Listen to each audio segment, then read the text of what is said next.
যে বিশেষকৈ PNRD select হোৱা বা এই ধৰণৰ PWD 3F কাম কৰা মোৰ ওচৰত ল'ৰা ছোৱালীবোৰ অহাৰ পিছত এতিয়া আমি এটা সিদ্ধান্ত লৈছো যে সকলো ইঞ্জিনিয়াৰৰ এপইন্টমেন্ট এবাৰে হ'ব বছৰ অৰ্থাৎ এবাৰে হ'ব একেলগে হ'ব PWD পৰীক্ষা বেলেগে নহয় ডিআৰ ৰুৰেল ডেভেলপমেন্টৰ পৰীক্ষা নহয় সকলো ইঞ্জিনিয়াৰৰ পৰীক্ষা আমি এবাৰতে পৰীক্ষা পাতিম আৰু একৰ্ডিং টু প্ৰিফাৰেন্স কোনোবাই লোক নিৰ্মাণ বিভাগত পাব কোনোবাই বিল্ডিংত পাব কোনোবাই PNRD পাব কোনোবাই PHC পাব কোনোবাই ফ্লাড কন্ট্ৰোলত পাব কোনোবাই ইৰিগেশ্যনত পাব but all engineers will be appointed through যেনেকে ACS ৰ পৰীক্ষা দিলে কেতিয়াবা আমি মেজিষ্ট্ৰেট পাওঁ মেজিষ্ট্ৰেটত কৈ অলপমান কম নম্বৰ কোৱাসকলে DSP পায় তেনেকে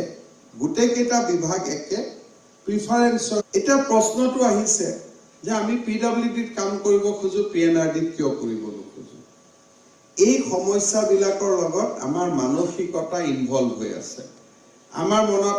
সহজ সৰল ধাৰণা হয় যে PWD টো এটা ভাল ডিপাৰ্টমেন্ট আৰু কাৰোবাৰ মনত এইটো এটা ধাৰণা হয় যে PWD ত অলপ পইচা বেছিকৈ পাম এইবিলাক মানসিকতা আছিল 10 মেৰ আগলৈকে বৰ্তমান অসম চৰকাৰত আমি সকলোৱে কাম কৰাৰ মানসিকতাৰে যোগদান কৰিছো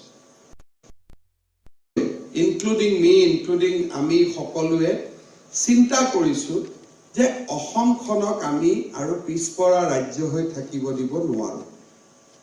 তাৰ কাৰণে আমি কি কৰিব লাগিব যে আমি কাম কৰিব লাগিব সকলোৱে কাম কৰিব লাগিব আৰু প্ৰতিটো কামৰ একেটা মৰ্যাদাৰে আমি কাম কৰিব লাগিব আমাৰ যদি পে স্কেল একে আমাৰ যদি পে ষ্ট্ৰাকচাৰ একে তাৰ ভিতৰত যদি আমি ডিপাৰ্টমেন্ট চুজ কৰো আমাৰ যেনেকৈ সেল টেক্সত মই কাম কৰিছিল একায়ো কাম কৰিছিল সব ইনস্পেক্টৰক এপইন্টমেন্ট হৈ যায় দুদিন পিছত আমাৰ ওচৰত আকৌ এপ্লিকেশন লৈ আহে যে স্যাৰ আমাৰ পোষ্টিংটো শ্ৰীৰামপুৰ আৰু বক্সিহাটত লাগে তেনে মই কথাটো বহুত কষ্ট তাতো কোৱাটাৰ নাই পানী নাই তাতেই কিয় যাব লাগে মুখেদি নামাতে কিন্তু কথাটো ক্লিয়াৰ হৈ যায় যে তাত কিয় যাব লাগে সেই মানসিকতাৰ পৰা আমি ওলাব লাগিব